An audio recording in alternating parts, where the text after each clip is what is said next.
white Americans fought Native American Indians for much of the early history of America. The Plains Indian Wars of the mid to late 1800s in the western U.S. were exceptionally fierce and bitter. The final surrender took place in 1886 when the last band of free-roaming Chiricahua Apaches surrendered to the U.S. Army.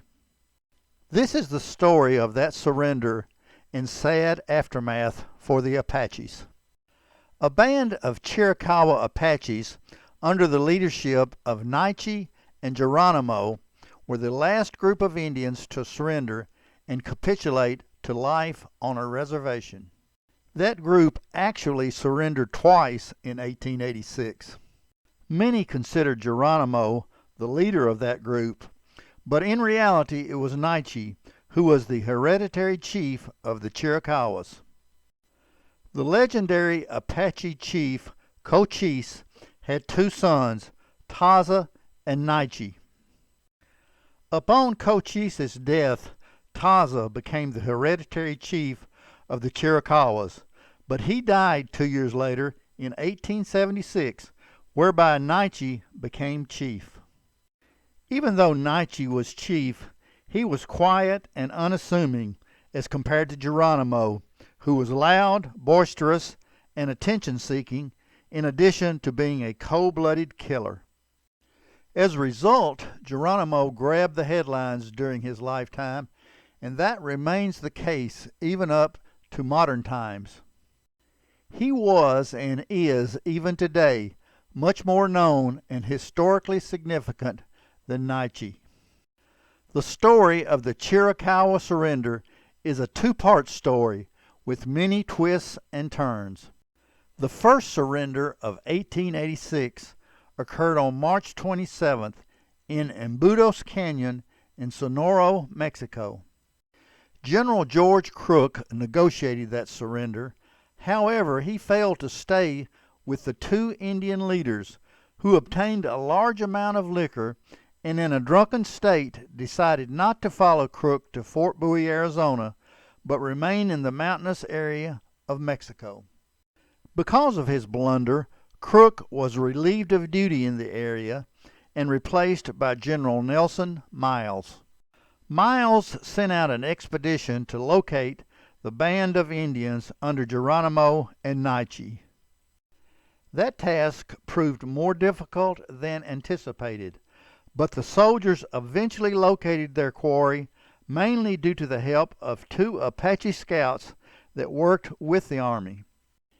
In most instances, Indian scouts proved loyal and reliable, and this was the case for the two scouts named Cayeta and Martine.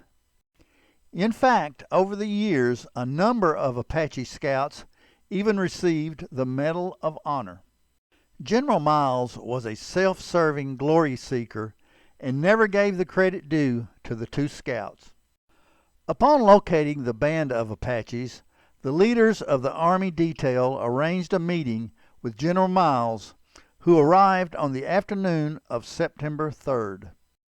Geronimo rode into the camp of Miles' detachment of soldiers in Skeleton Canyon, Arizona, and began negotiating the surrender. The two hit it off and soon agreed to terms. Miles knew that Geronimo was not the true chief and also knew that he would have to have an agreement with Nietzsche for the deal to be official.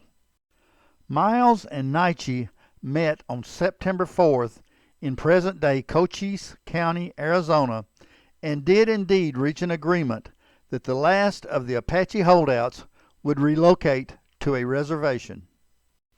It is here that the story takes a sad and tragic turn for the Indians. Rather than being allowed to live on reservations in their native homeland, the newly surrendering Chiricahuas, along with peaceful Apaches living at the Fort Apache Indian Reservation, were rounded up and treated as POWs. They were loaded on trains and shipped as prisoners to Florida for incarceration.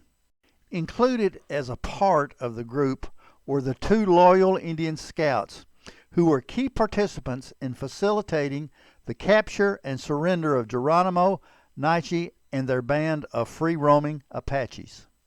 Apache war expert Edward R. Sweeney said of the incident, quote, "It remains today a national betrayal and an egregious disgrace unworthy of a country founded on the democratic ideals of liberty, equality, and justice for all."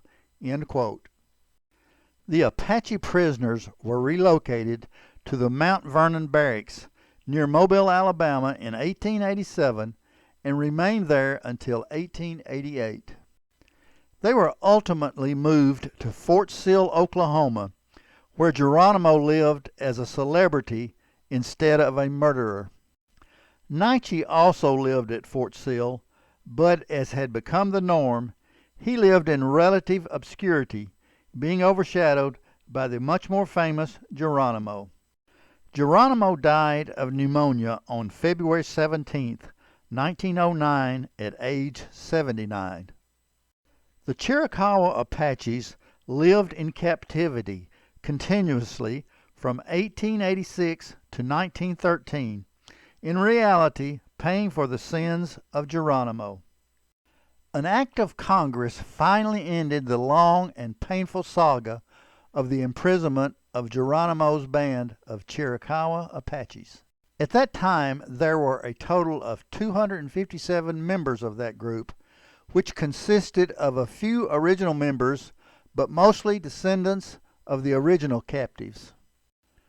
Pressure from advocates for the tribe finally forced the powers in Washington to capitulate and, in essence, free their captives. The remaining members of the Apache clan, which had dwindled from 506 to 257 due to disease and hardship, were given the choice of staying at Fort Sill or relocating to an area of their ancestral homeland at the Mescalero Apache Indian Reservation in New Mexico. Those families remaining at Fort Sill were given 40-acre government allotments of land. Of the 257 Apaches, 190 chose to leave for the reservation in New Mexico, and 67 chose to stay in Oklahoma. Those 190 were loaded on 2 trains bound for their new homes. They were both happy for their new freedom and sad in that many were leaving behind in Oklahoma the only life they had ever known. Particularly painful was leaving cemeteries which held the grave sites of family members. Chief Nietzsche chose to go to New Mexico, where he was able to live the last 6 years of his life as a free man. And so a tragic piece of American history came to an end. If you enjoyed this video, give a thumbs up, click on the bell for notifications of future videos, and most importantly, subscribe to the channel. As always, thanks for watching.